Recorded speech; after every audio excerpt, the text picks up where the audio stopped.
Welcome to a story most history books forgot. A story buried beneath the soil of Mississippi, where the promise of freedom rose, and then vanished like smoke at dawn. If you listen close, you might still hear it, the sound of 3 children waiting by the river, the echo of a promise that never came true. Before we begin, tell me where you're watching from, and what time you're hearing this story, because every place, every hour, carries its own silence.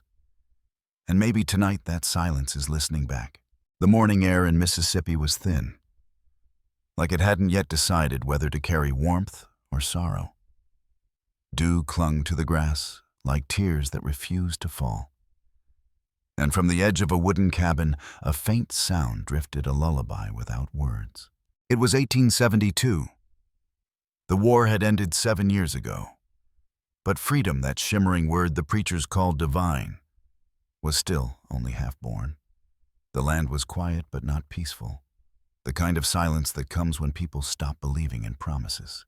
They called it Reconstruction, a new beginning.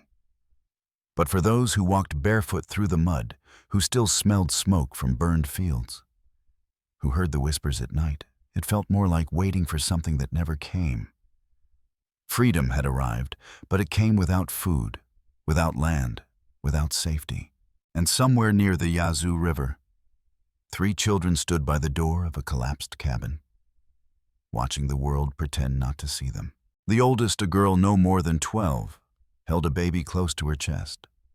His skin was pale from hunger, his eyes glassy, staring past the horizon as if waiting for someone to return. The youngest, maybe 5, sat in the dirt, tracing lines in the soil with a stick. Shapes that made no sense, but somehow looked like letters. They were called the Forgotten Ones, though no one remembered who gave them that name. The Bureau's reports listed them simply as orphans, probable loss. The local paper never printed their story. But the elders whispered that when the sun went down, a light still flickered inside that cabin, long after the roof had fallen. A candle that never melted. A song that no one alive could remember. And that's where it began. The promise of freedom that shook Mississippi, and then disappeared into the mist. The soil here still remembers footsteps that never reached their destination. Plow lines drawn by calloused hands that once dreamed of ownership. Names written in chalk on school walls wiped away when the teacher never came back. And if you walk through these fields at dusk, some say you can still hear the children calling not for help, but for proof that someone remembers. There's a letter, yellowed and creased, found years later in the ruins of that same cabin. The ink had faded, but one sentence remained legible. Tell them we waited by the river. The preacher said the wagons were coming. But the night came first. No record ever confirmed who wrote it. Some said it was the mother, a freed woman promised land that never arrived. Others claimed it was the father. Once a soldier vanished after a skirmish, his name lost in the government rolls, marked fate unknown. The story flickers like the candle, always there, never steady. Some nights when fog rises from the river, the villagers say they see 3 small shadows walking toward the water, holding hands, disappearing just before dawn. Not ghosts, but memories too stubborn to die. Freedom had a price, and for Mississippi that price was silence. You can feel it still, in the broken steps of church ruins, in the oak trees that lean as if listening. Every gust of wind sounds like a whisper. We were promised more. The earth, rich and dark, keeps its own records deeper than any archive, truer than any official seal. And somewhere beneath those layers of time, the story of those children breathes, faintly, waiting for someone to say their names out loud again. Because every freedom has 2 births, one written on paper, and one paid for in blood, hunger, and faith. Mississippi had the first. The second never came. So tonight, as we return to that forgotten year, 1872, remember this? History is not made of wars and speeches. It's made of mornings like this when the sun rises over a land still afraid to wake. The voice softens, the sound of a river swells beneath. And in that fading light, the children turn once more toward the cabin. A door creaks open, then closes without a sound. The promise was made. But the promise was never kept. The year was 1872. The heart of what they called Reconstruction, though, to many in Mississippi, it felt less like rebuilding, and more like wandering through the ruins of a promise. The war had left behind ghosts that didn't rest. Not the kind you could see, but the kind that spoke through silence, through the way people looked away when you passed. The land was tired. Fields once thick with cotton now grew wild with weeds, and the scent of burned sugar cane still drifted when the wind turned east. Charred chimneys stood like gravestones of a dream too fragile to last. And yet, life went on. Children carried water from the creek. Old men patched roofs with bark and rope. Women gathered in church cabins that leaned sideways from years of rain. Each hymn they sang began soft, as if asking permission from the air itself, and rose only when they remembered who they were singing for. Freedom was new, but so was fear. The night still belonged to men on horseback, to torches that flickered down dirt roads with no destination except a name someone whispered too loudly. People learned to move quietly, to speak softly, to pray without sound. Every knock at the door after dark felt like a question you didn't want to answer. By day, the fields shimmered under the southern sun. By night, the same fields swallowed secrets, missing sons burned letters, unmarked graves. And through it all, the river flowed patient, unjudging, carrying whispers of every broken vow ever made along its banks. The bureau men came and went, clipboards in hand hats, tilted against the heat. They promised land, education, protection. They promised a new order, one where law would shield the weak. But paperwork drowned faster than people did, buried under ink confusion, and politics far from here.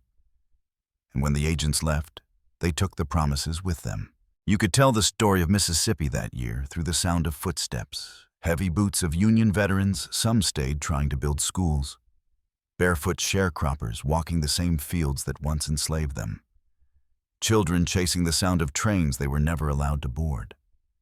Every step carried the same question: was this freedom? The towns were changing, and not at all. Near Vicksburg, new schools rose from old wood, chalk dust mixing with river dust. In Jackson, newspapers carried bold headlines about the New South. But further north, near the Delta swamps, time stood still. Cabins leaned into the wind, smoke curled from chimneys of clay, and people still looked to the horizon, waiting for something. Someone. A wagon, a preacher, a sign. The camera pans slowly over a field where nothing grows straight. A wooden fence line leads to a cabin half sunk in mud. Children's toys carved from sticks shaped like horses lie abandoned near the steps. In the distance, a bell rings, once, twice. It's Sunday, the only day people allow themselves to believe again. Inside the church, the air smells of pine resin and candle smoke. The preacher's voice trembles as he reads from a torn page, and the Lord said, "Let my people go." But outside, the horses wait restless, their riders silent beneath wide-brimmed hats. Freedom had enemies not of the past, but of the present. Men who couldn't bear the thought of change, who carried the old war inside them like a sickness. And every time a new school opened or a new family bought land, something burned before morning. Yet the people kept building. Because what else was there to do? Each log placed, each hymn sung, each seed planted an act of defiance. Each breath proof that survival itself was resistance. There were moments of beauty too. On quiet evenings when the crickets sang, and the river glowed silver under moonlight. Laughter rose from the cabins. Mothers told stories of Africa, places they'd never seen but somehow remembered. Old men carved flutes from cane stalks, and the songs carried far into the night. You could almost believe that tomorrow would be kind. Almost. In the towns, black soldiers' men, once enslaved now, when blue uniforms stood watch by schools and courthouses. Their rifles gleamed, their faces unreadable. They had fought for a union that promised justice, but now they were fighting for something smaller, the right to stand unafraid on their own soil. Some nights when patrols ended, they sat by the fire whispering to one another. About home, about the ones still missing, about the ghosts that never left the battlefield. Farther south, cotton fields turned red at dusk, not from blood, but from rusted tools abandoned in haste. You could still see wagon tracks leading nowhere, fading into the tall grass. Every trail in Mississippi seemed to end the same way, in silence. And yet, the people endured. They gathered what the war had not taken: hope. Hope that education would open a door. Hope that faith could silence fear. Hope that the next generation might be the one to truly inherit freedom. But the world outside was moving faster than they could rebuild. Railroads carved through their land steel, replacing soil. Politicians in Washington debated who owned what. The newspapers called it progress. But progress in Mississippi had a different sound: the shuffle of feet at dawn, the prayer before planting, the soft cry of a child asking why the night never ends. The voice slows softer now. The camera fades to the dirt road, lit by the last light of day. A wagon passes, its wheels creak like old bones. Behind it dust rises, then settles, and all is still again. And from that stillness, the same song begins. A woman's voice, distant, carrying through the trees. We are free, but freedom's far. The sound drifts, echoing off the water. The children listen, heads tilted, eyes wide, not sure whether the song belongs to the living or the dead. This was Mississippi, 1872. A land reborn, but never healed. A people free, but never safe. A history written not in ink, but in whispers, sweat, and soil. The frame holds. The sound fades. And somewhere in the quiet between dusk and nightfall, a match strikes, a candle flickers. The story continues. The records, they never tell the whole story. Paper fades. Ink bleeds. Truth becomes a rumor in the margin. But if you open the ledgers from the Freedmen's Bureau, the year 1872, you'll find lines so faint they seem ashamed to exist. District of Mississippi, Yazoo County, 3 miners, no guardian cabin near Old Carter Plantation. Condition unknown. No names, no ages, no future. Just a mark, a check beside the word orphans. It's easy to forget that freedom came with paperwork, and paperwork was never written for the poor. The bureau agents, some honest, some afraid, moved through the countryside with clipboards and promises. They counted bodies. They recorded marriages once forbidden. They tried to track wages that were never paid. And they left behind a trail of names, half spelled, half imagined, now gathering dust in Washington basements. But the deeper you look, the stranger it becomes. In one 1872 field report, an agent notes that a group of freed children disappeared near a settlement north of the Yazoo. He blames fever and neglect. But another notation, written in a different hand, adds something else. Local rumor light seen near cabin after dark. No further inquiry. What light? What rumor? There's no follow-up. No witness statement. The report ends mid-sentence, like the ink itself was interrupted by fear.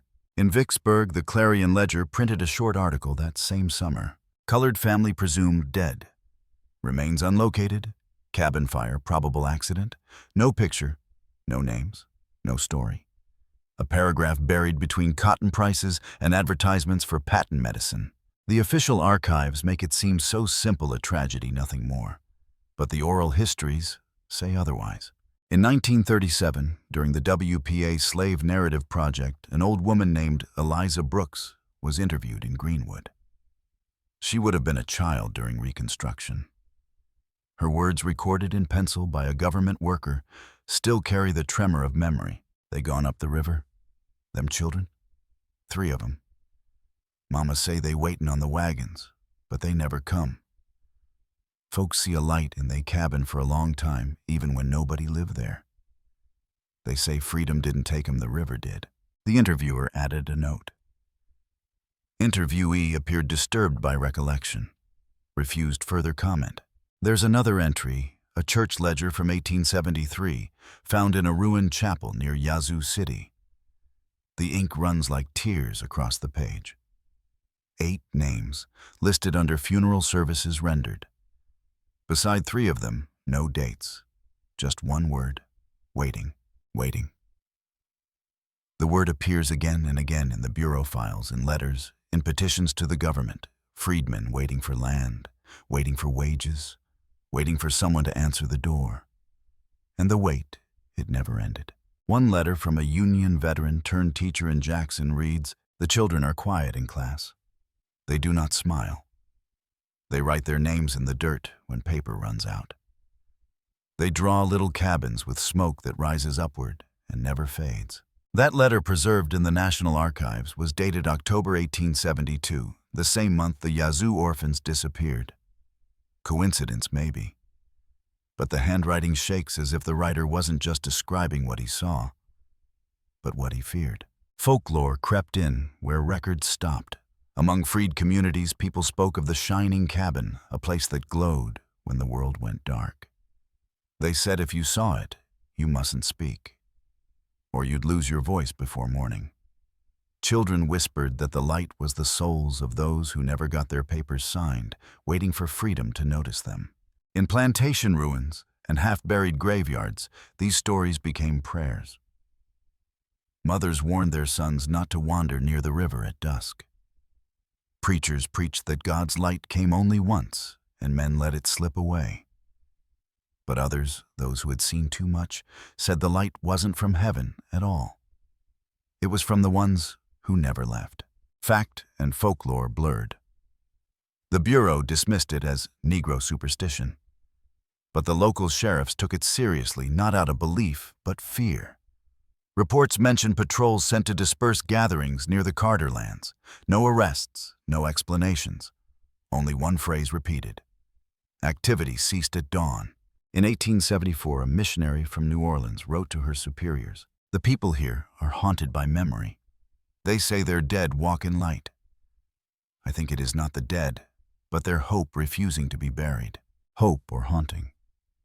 What's the difference when the living can no longer tell them apart? Each document, each note, each signature feels like it's reaching across time, across silence, asking to be heard." The voiceover slows, the sound of paper turning echoes beneath. The light flickers on an old desk. Dust floats, suspended like souls, waiting to settle. We read the names aloud, or what's left of them: Amos, Lydia, the children unnamed. Each syllable breaks fragile, almost afraid to exist. The facts say they died. The folklore says they wait. The truth lies somewhere between ink and shadow. And if you visit the Yazoo today, the locals will still tell you. On certain nights, when the fog is heavy and the moon hides, a faint light moves between the trees toward where the cabin once stood. It burns low like a memory refusing to dim, then vanishes, leaving the air colder than before. No official record explains it. No map marks the place. But in the Bureau's final Mississippi file, 1877, the year Reconstruction ended, there's a single annotation on the back of the last page. Case unresolved. Subject light over the Carter place. Locals insist. Witness refused to return. The pen trails off, as if even history decided to stop asking questions. The river flows again, slow, endless, carrying away another story. That paper couldn't hold, the light fades. The sound of wind fills the silence. And in that emptiness, only one line remains. Freedom promised, but never arrived. The story of Mississippi wasn't written in archives. It was written on faces.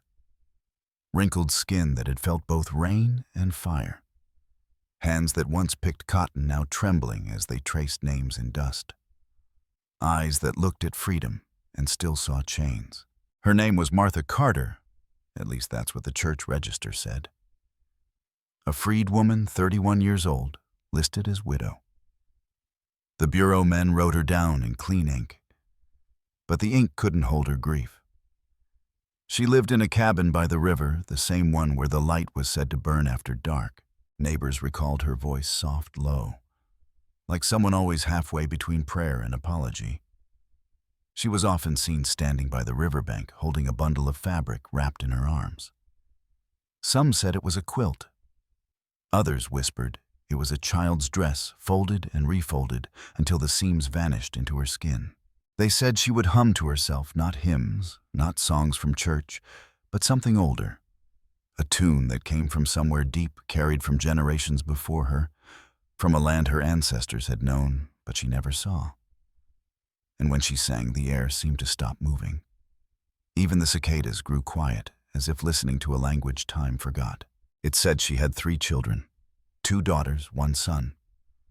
The daughters were small, too young to remember the war, too young to understand that freedom didn't come with food.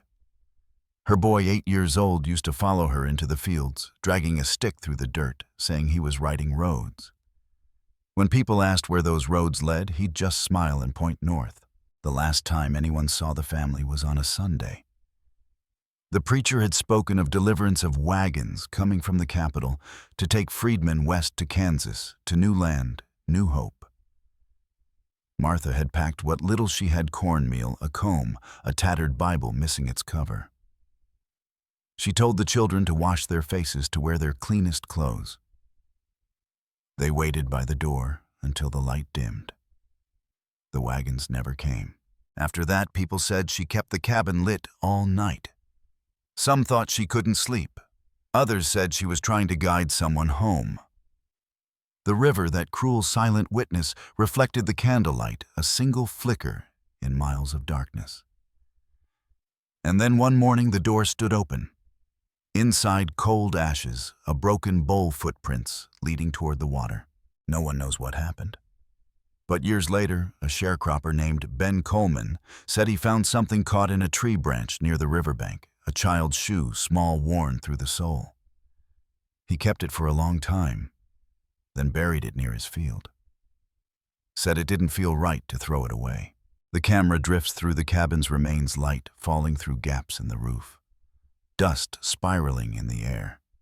A wooden chair half sunk into the earth. A single nail still clinging to the wall where maybe a coat once hung. The sound of wind hums low like breath. Voiceover slows. Martha Carter's story was not unique.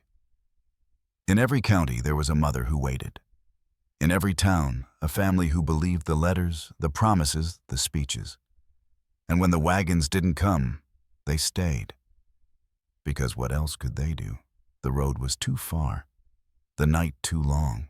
In Greenwood, an old woman named Miss Thelma remembered seeing her once, years later. Said she came through town wearing a shawl too heavy for summer. Her eyes were hollow, but her steps were steady. She stopped at a church meeting, sat in the back, said nothing. When the congregation sang, "Swing Low, Sweet Chariot," she wept without sound. After the service, she disappeared again like smoke after fire. There's a passage from a field diary written by a northern teacher that might have been about her. It reads, "A woman came to school today asking for paper. She said she wanted to write down the names of her children before she forgot them. I gave her a sheet and a pencil stub. She wrote slowly, like each letter hurt. The teacher never mentioned her name, but the description fits. And below the entry, there's a single line written later. She returned the next day. The paper was blank. Maybe she couldn't remember. Or maybe she refused to let the world keep what the world had already taken. The film would cut to black and white photographs, not of her, but of faces like hers. Women standing by fences, faces turned from the camera. Men with weathered hands, clutching hats. Children barefoot in fields too wide for their small bodies. Eyes that stare through time itself. Voice softens again. They were told freedom meant beginning again. But how do you begin when everything you love has no place in the record, when even your name sounds strange in someone else's mouth? One evening in 1938, a WPA worker collecting folklore came across an old song, no title, no origin, just called The Waiting River. It went, "We wait by the water till the morning come, Lord. Bring the wagons, don't forget none. If they don't come soon and the river rise, carry our names to the other side." Ma, no one knows who wrote it. But the melody fits the rhythm of Martha's humming the same tune children once said they heard from the cabin when the night was long. The interviewer asked the old singer where she learned it. She smiled, looked toward the river, and said, "It was always there." The scene widens. A field at dusk, wind bending the grass in waves. The narrator's voice fades in. Maybe Martha never meant to leave. Maybe she walked into the water not to die, but to meet what the world had denied her. Maybe the light people saw wasn't haunting it, was love refusing to go dark. Camera glides low across the earth, through the cabin's ruins, past a cross of sticks tied with thread. A whisper. We are free, but freedom's far. And in that whisper, all of Reconstruction seems to speak the freedmen who worked without pay, the children who learned to write on slate and never saw their names printed, the mothers who waited for wagons that never rolled. They became the quiet backbone of a nation that had promised them everything and gave them dust. And yet, they stayed. They built churches, they sang, they planted seeds in ground that had forgotten kindness. And from that earth, music rose. The river flows once more, slow, eternal. The camera lingers on its surface, shimmering endless. Voice almost a whisper now. She may never have been found. But maybe that's not the point. Maybe she's still there in the mist that rises every dawn. Maybe every mother who lost her child in those years hears her song when the wind turns right. Maybe every candle that burns after midnight remembers her face. Pause. Because history never writes women like Martha in bold ink. It writes them in breath, in lullabies, in the way the trees bend when someone passes. And long after the reports are gone, her hum still drifts across the river. Soft, endless, unbroken. By 1879, the Bureau's ink had dried, but the wounds it tried to measure still bled quietly beneath the soil. That year, the reports began to call it something new. Exodus. Families leaving Mississippi under cover of night. Wagons creaking north and west toward Kansas, toward hope, toward a freedom that finally looked like distance. But the numbers didn't add up. Officially, 10,000 left that spring. Unofficially, twice that many vanished without a trace. Whole communities dissolved between census years. Churches boarded up, schoolhouses emptied overnight. Bibles left open on kitchen tables. The ledgers couldn't explain it, they only recorded absence. The newspapers in Washington called it migration. The locals called it disappearance. And in the fields near the Yazoo, old men still spoke of a light that guided the lost, a faint glow that moved through the cypress trees, leading wagons toward the unknown. Some said it was God. Some said it was Martha. In the archives of Jackson, a letter survives written in 1879 by a schoolteacher named William Graves. His handwriting thin, the ink trembling at the edges. Every week, more families gone. No goodbye, no noise, just gone. At night, the dogs howl toward the river. The light comes again. I try not to look. He would die 3 years later, cause listed as fever. But the local registry added one more word in faded pencil, haunted. The federal reports kept trying to make sense of it. Bureau officers drew maps, dotted lines, where freedmen settled shaded areas where they vanished. The Yazoo Delta was marked in flux, Vicksburg unstable, Tallahatchie abandoned, and along the river's curve, an unmarked space left blank. The 1880 census listed entire households as fate unknown. Page after page, no record of death, no evidence of flight. Just names crossed out, replaced with silence. Some blamed floods, others blamed fever.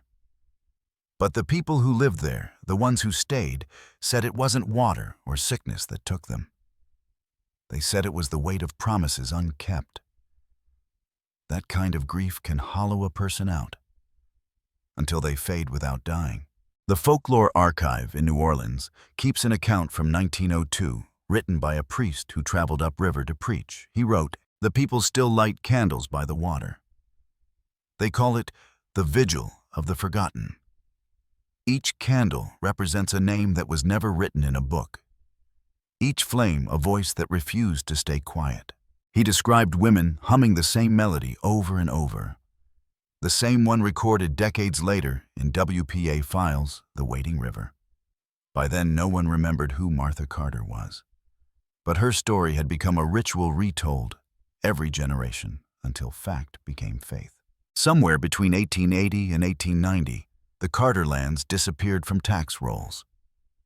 The name Carter itself faded, absorbed into neighboring parcels owned by planters, banks, strangers. Even the river changed course, swallowing parts of the old settlement. By 1895, the map showed only swamp. But one thing survived: a church bell. Recovered in 1911 by a group of children clearing brush, it still rang faint but clear. Stamped into its metal half-worn were 3 letters, MCR. No one could explain them. The children said when they rang it, the air around them grew cold. The teacher who recorded the find later wrote, "The bell carries the weight of silence itself." The story should have ended there, buried under mud and history. But history has a way of echoing when you listen too closely. In 1927, when the Great Mississippi Flood tore through the Delta, entire communities drowned. Rescuers found wooden markers crosses lashed with cloth floating miles from their origin. And once again, reports came of lights over the water. The Vicksburg Herald dismissed it as reflections of lanterns. But the old folks in Yazoo said it was the Carter children, walking again, leading the lost toward high ground. One survivor interviewed in a Red Cross tent said, "I seen 'em plain as day, little hands holding each other. They walking through the flood like it wasn't deep at all." The interviewer wrote delirious beside her name. But her story matched 3 others from towns 50 miles apart. The decades rolled forward. The world moved on. The Bureau dissolved, the records yellowed, the names became statistics. But folklore remembered, always whispering beneath the official language of progress. By the 1930s, scholars began collecting these tales, calling them Reconstruction ghosts. They filled notebooks with quotes, transcriptions, songs. One entry reads, "The light by the river never go out. Sometimes bright, sometimes dim, but always there." Another, "They say, when you see the light, you remember your own promise, the one you broke." The WPA interviewer noted, "Subject refuses to say what promise she meant." In the present day, deep in the state archives, the microfilm of those reports hums softly in the machine, flickering, like the very light they once tried to explain. Each name blurs for a second, then reappears. It feels like the film itself is breathing. Voiceover slows. History, we are told, is written by the living. But sometimes, the dead refuse to leave the pen. The camera pans across the Yazoo River again, now still dark and endless. Trees hang over its surface like guardians. The wind moves gently, pushing ripples across the water that catch a pale shimmer just for a moment. The narrator's voice lowers. There are historians who say the exodusters left because they sought land. There are others who say they fled terror. But here by the river, they say something else, that freedom is a path you must walk twice. Once in life and once in memory. The candlelight flickers again, reflected in the black surface of the water. The voice softens. Maybe the light wasn't haunting at all. Maybe it was the only thing that kept them from being erased completely. A beacon for names the Bureau forgot to write, for promises the government forgot to keep, for a freedom that kept waiting by the river. The music swells faintly, a low hum of human voices, the echo of an old hymn. The air feels heavier, not frightening, just full. Because the past isn't gone here. It lingers in water, in soil, in the faint sound of a bell no one remembers hanging. The Bureau ended Reconstruction on paper. But the story never ended at all. The wind rises again. The candle's flame bends almost like it bows. And somewhere in that trembling light, you can almost hear Martha's voice, a whisper carried on the current. "We waited, Lord, and we still do." The river flows on. The screen fades to black. Only the sound of water remains. The story should have ended by now. But history, when it breathes, never knows when to stop. For decades, the river stayed quiet. The Carter lands were swallowed by mud, by roots, by time itself. Then, in 1939, a team of surveyors arrived, sent to map the new levee line near the Yazoo. One of them, a young man named Samuel Leroy, kept a diary. The entries begin like any government log, dry procedural, until June 12th. Came across remains of old foundation near Section 8. Not on map. Found fragments of pottery iron nails. Smell of wood ash when soil disturbed. The next line, faint smudged, reads, "Light seen over water tonight. White, steady, low. No sound." He underlined the word steady. Then nothing for 3 days. The fourth entry is shorter. Dreamt of a woman singing. Voice clear. Don't know why I remember the tune. He drew a small circle beside the note, a candle's flame. The same shape carved into the wooden beams of the cabin when archaeologists returned years later. Sometimes a revelation isn't discovery, it's recognition. The voiceover slows, low, heavy. The Bureau wrote reports.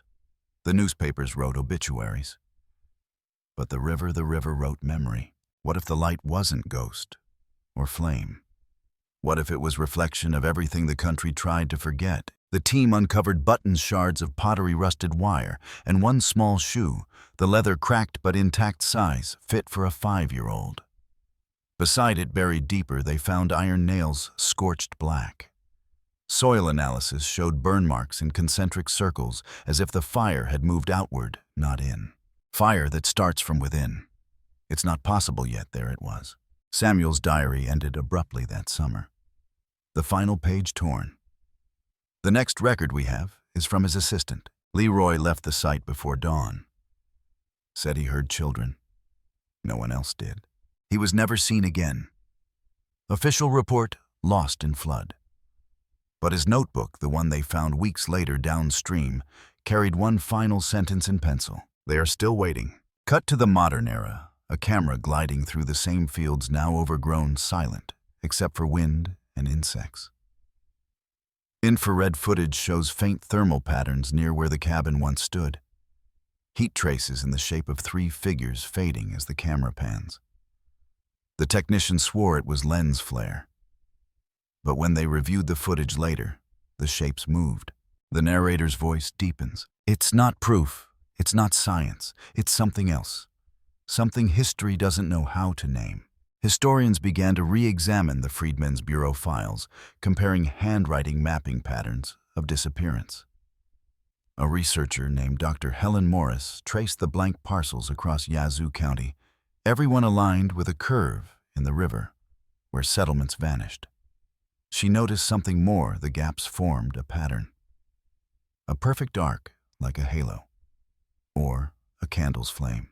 She said quietly in an interview years later, "If you plot every unrecorded soul from those records, the map glows." People laughed. Academics dismissed her folklore infection, they called it. But she didn't care. She went to the river herself on an overcast November morning, recorder in hand. And she spoke to the silence. Asked one question, what was the promise?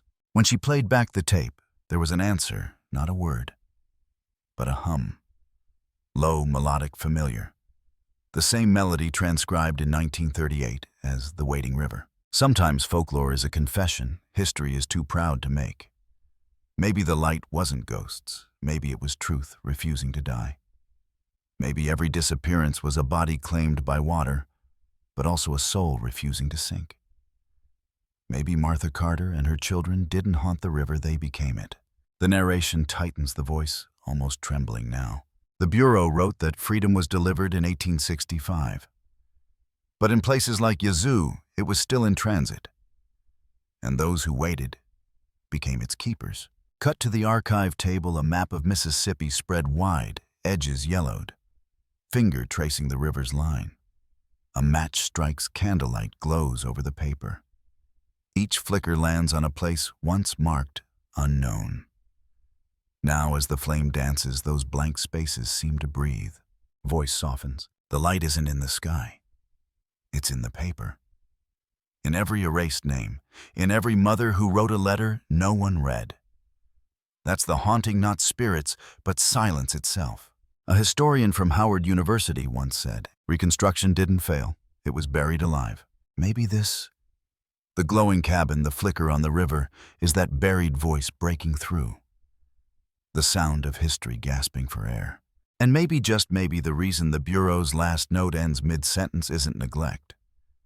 Maybe someone somewhere realized what they were writing and stopped, afraid that if they named it, it would never stop glowing.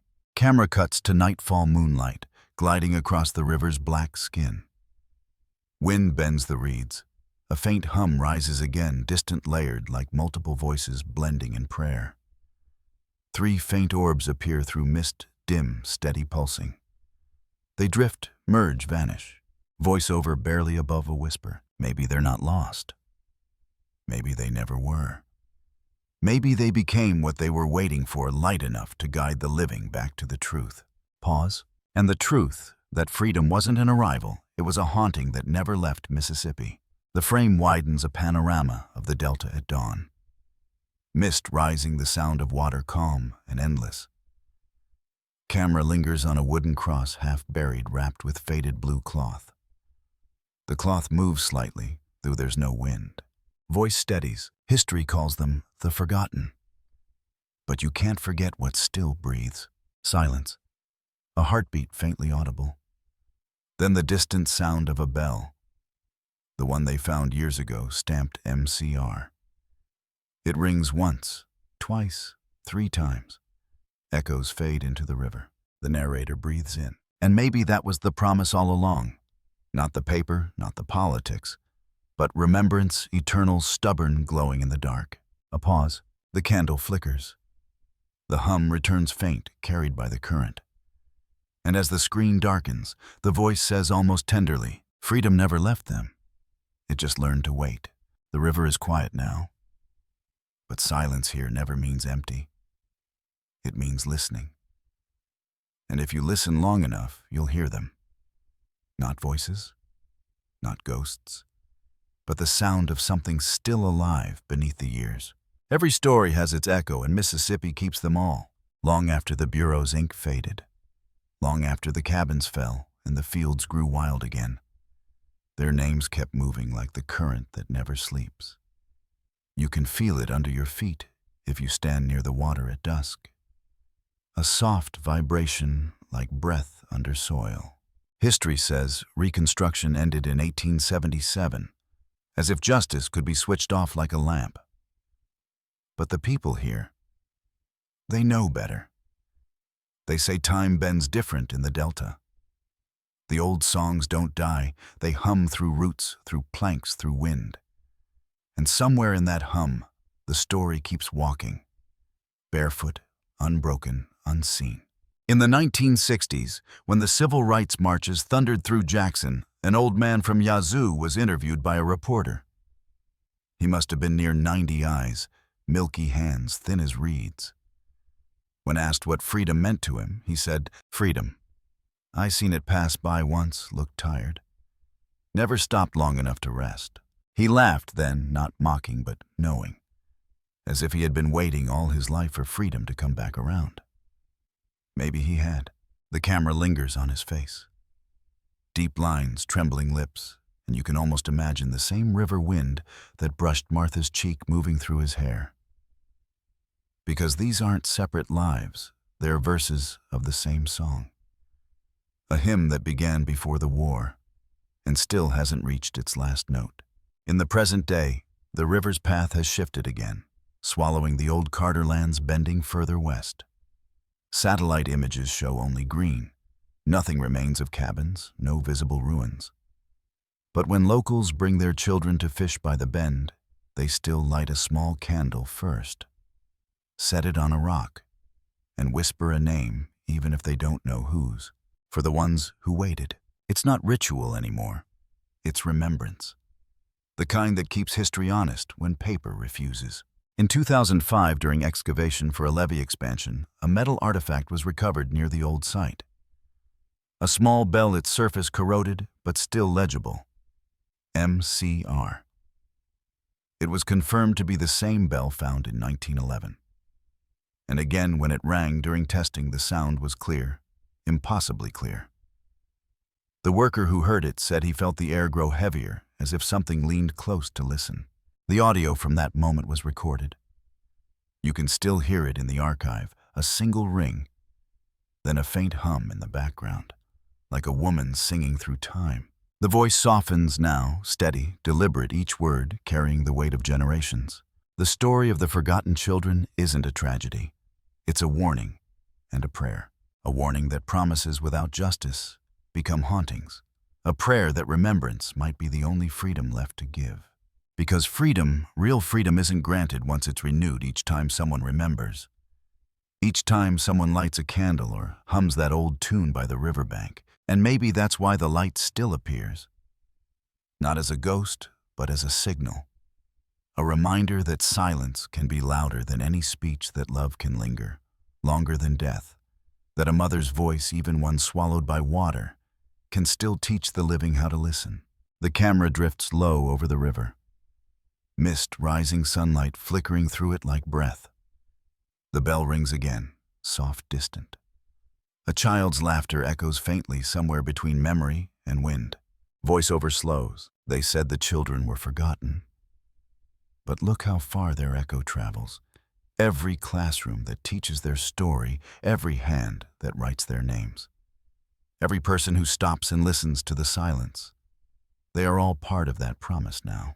Pause. You can't bury light. It just finds new places to shine. Cut to black and white photos, faces, towns, fields. Then fade to the river at night, a single candle floating, drifting downstream. The flame trembles, steadies, continues. Voice drops to a whisper. So if you ever pass through Mississippi and the air feels heavier than usual, don't be afraid. You're not alone. You're walking through someone's unfinished prayer. The frame fades slowly, only the sound of crickets, then wind, then the river itself. And as the screen turns to black, the final words rise calm, almost sacred. You've just heard one story from a history that never truly closed. And somewhere even now it's still being written. Pause, silence, breath. Before the credits, one last call. Before you leave, tell us where you're watching from. What time you're hearing this story. Because every hour, every place, has its own silence, and tonight, that silence remembers them. The candle flickers, the screen fades to black, and only the river remains, flowing eternal, patient, carrying their light home.